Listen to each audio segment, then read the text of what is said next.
Assalamualaikum warahmatullahi wabarakatuh. Kepada segenap rakyat dan bangsa Indonesia yang saya cintai, semoga kita tetap selalu menjaga protokol kesehatan, tetap selalu berupaya secara bersama-sama mengatasi pandemi yang sedang melanda kita punya negeri. Insya Allah Allah angkat segera pandemi yang terjadi saat ini. Amin ya rabbal alamin. Nah, kepada seluruh masyarakat, dalam kesempatan ini saya ingin menyampaikan hal yang saya pandang amat penting sekali berkaitan dengan status saya sebagai tersangka di Polda Metro Jaya. Nah, yang ingin saya sampaikan di sini adalah pertama, bahwa saya tidak pernah lari apalagi sembunyi. Sekali lagi saya ulangi, saya tidak pernah lari dan tidak pernah sembunyi.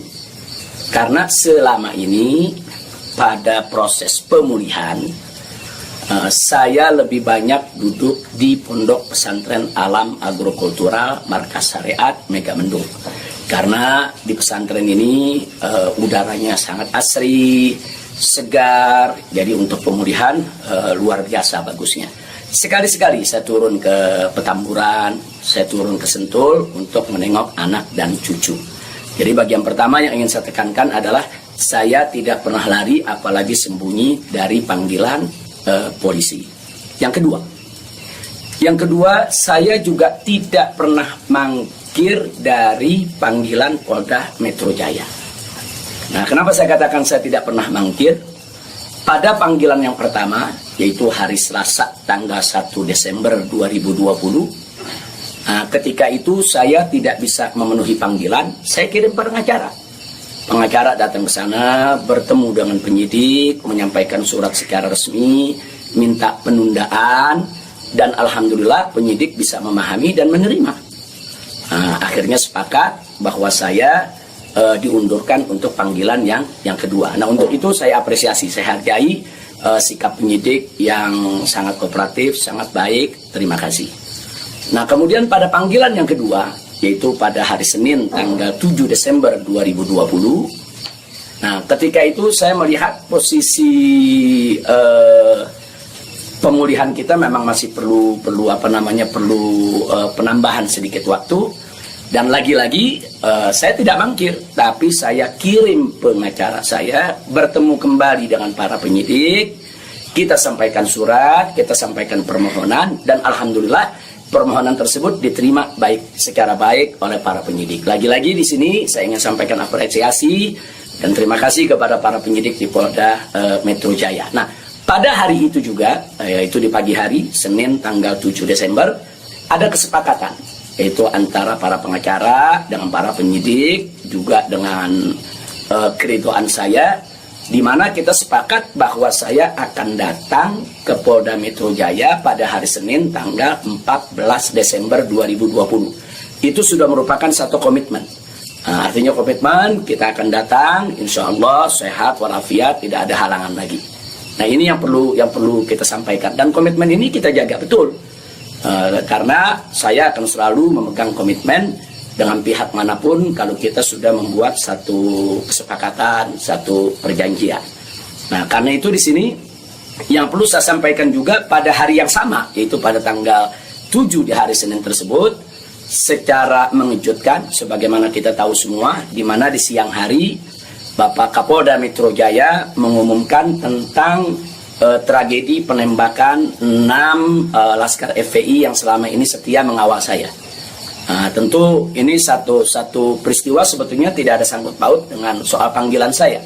Maka itu pada pagi hari itu saya tetap kirim pengacara, saya tetap mengurus urusan panggilan, karena memang kita tidak pernah sangka kalau penembakan itu berkaitan dengan Polda Metro. Karena saat itu kami masih mengira kalau itu adalah orang tak dikenal. Nah, ala kulihal, setelah itu yang mengejutkan kami pada hari Kamisnya, yaitu tanggal 10 Desember 2020, secara tiba-tiba Polda Metro Jaya mengumumkan saya sebagai tersangka.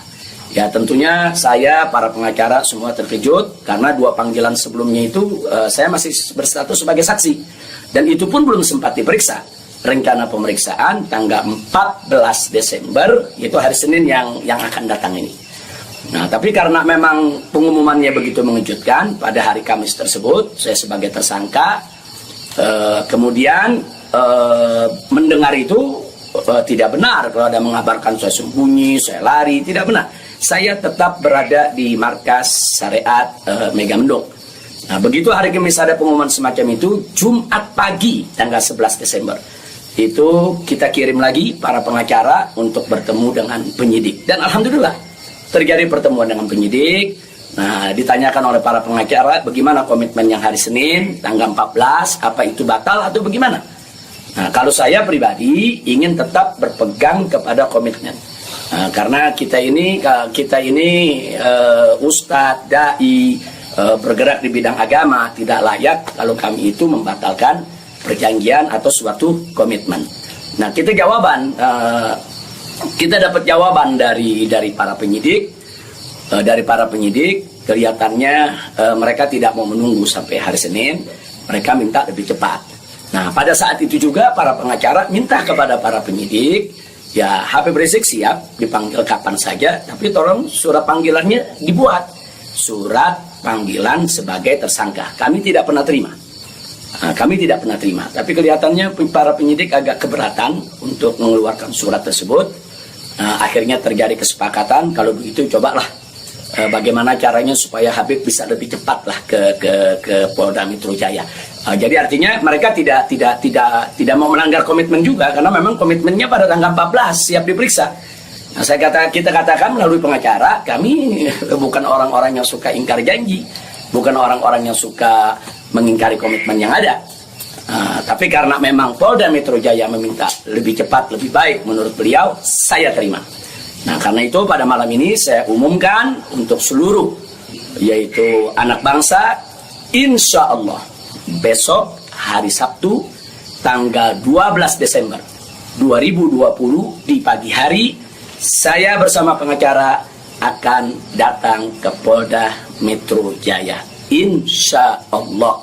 Nah, jadi saya mau menunjukkan bahwa kita tetap punya komitmen untuk menjadi warga negara yang baik, untuk patuh hukum, untuk ikut melaksanakan daripada prosedur hukum yang ada. Nah, karena itu kepada semua media saya ingatkan, janganlah membuat berita-berita yang provokatif, berita-berita yang ada aroma adu domba, berita-berita yang membuat gaduh. Jadi tidak benar kalau saya lari, saya sembunyi, atau saya mangkir. Nah, itu yang ingin saya sampaikan. Nah, selanjutnya saya ingin menyampaikan kepada Polda Metro Jaya agar tidak terjadi kerumunan, agar tidak mengambil perhatian daripada masyarakat, agar juga tidak ada pihak ketiga yang memanfaatkan yaitu momentum soal penjemputan saya ini sehingga bisa menimbulkan kegaduhan.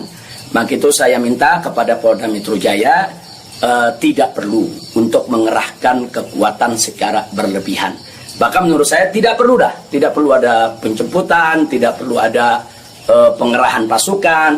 Itu hanya akan mengeluarkan biaya yang banyak, kemudian ditambah lagi juga menguras tenaga, dan yang paling berbahaya adalah mengundang perhatian masyarakat sehingga nanti terjadi kerumunan. Nah, begitu terjadi kerumunan, nanti ada pihak ketiga sebagai provokator membuat kegaduhan, dan ini akhirnya bisa merugikan kita semua.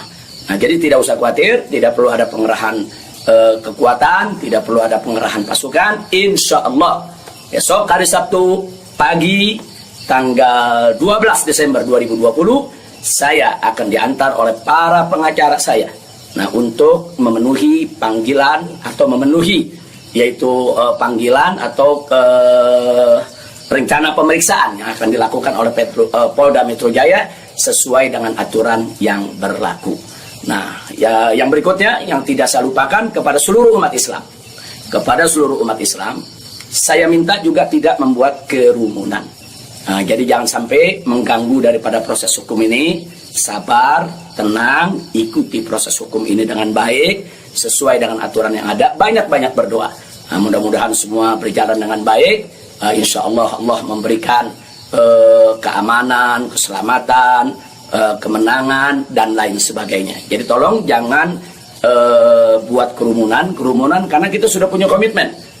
Bagaimana untuk tetap menjaga protokol kesehatan, bagaimana kita bersama-sama dengan semua komponen anak bangsa yang ada untuk mengatasi pandemi di kita punya negeri. Nah, jadi sekali lagi saya ulangi kepada Polda Metro Jaya, saya minta tidak perlu untuk mengerahkan pasukan, apalagi secara berlebihan, karena akan mengundang perhatian, mengundang kerumunan, bahkan bisa memberi kesempatan kepada pihak ketiga, provokator, untuk membuat kegaduhan. Nah, ini kalau ini terjadi, akhirnya kita semua rugi. Nah, tidak usah khawatir, saya pegang komitmen, insya Allah besok hari Sabtu pagi saya akan hadir di Polda Metro Jaya bersama para pengacara saya. Dan kepada umat Islam sekali lagi, jangan bikin kerumunan. Apalagi sebab kalau bikin kerumunan lagi nanti ada provokator, ribut lagi, gaduh lagi. Saya tidak mau ada kegaduhan, saya tidak mau ada kerumunan. Saya ingin pemeriksaan itu berjalan secara baik sesuai dengan undang-undang yang berlaku. Dan kepada masyarakat cukup doakan dari rumah agar saya, begitu juga para pengacara semua, diberikan kekuatan oleh Allah Subhanahu wa Ta'ala. Itu saja. Terima kasih. Jazakumullahu khairal jazaa. Wassalamualaikum warahmatullahi wabarakatuh.